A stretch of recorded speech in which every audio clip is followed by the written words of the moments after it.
Just getting breaking news coming in regard to Maharashtra's Congress chief, who is defending the quota as far as reservation is concerned, saying that Congress party has always backed reservation. Let's listen in to Nana Patole. क्या कर रहे हो भाई?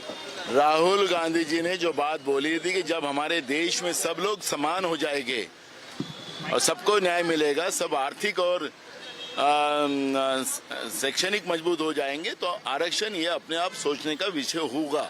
ये भूमिका राहुल जी ने रखी थी और जब राहुल जी ने ये भूमिका रखी तो ये बाबा साहब की भूमिका है। और जब बाबा साहब की भूमिका, हम संविधान हमारा जो केंद्र बिंदु है बाबा साहब का विचारधारा है। और ऐसे समय में बीजेपी जो फेक नैरेटिव आरक्षण के बारे में डालती है वो उनको समझना चाहिए, जिन लोगों को संविधान पता नहीं है।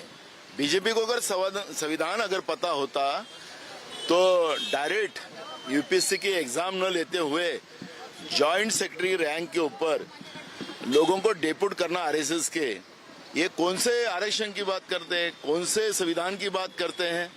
जो लोग संविधान का रोज मर्डर करते हैं, खून करते हैं, वो बीजेपी आज हमारे को संविधान समझाएगी?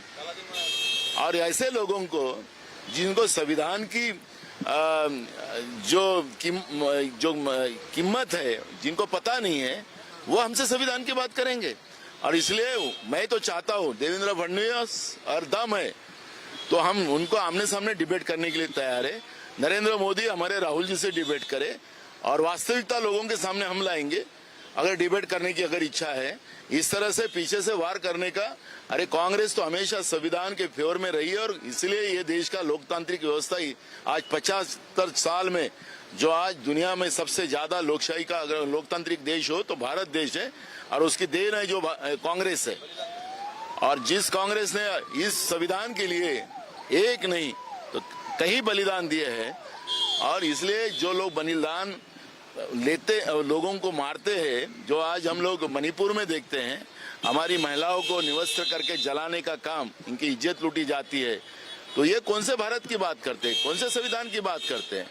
और इसलिए डिबेट अगर करना है तो हम डिबेट के लिए तैयार है।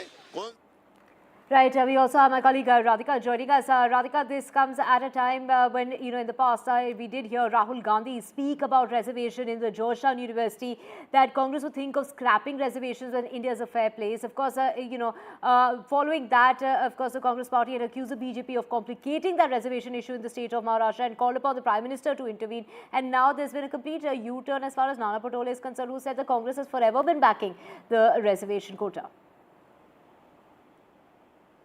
That's right. In fact, this has become controversial. Amit Malviya also pointing at this particular conversation that Nana Patole had. He says that Nana Patole is endorsing Rahul Gandhi's "we will remove reservation" statement. In fact, he goes on to say provisions for reservation were provided to redress decades of social discrimination, but Congress are deciding to remove reservation for SC, STs and OBCs. All their moves and statements are aimed at the building ground for it, is something that he has said.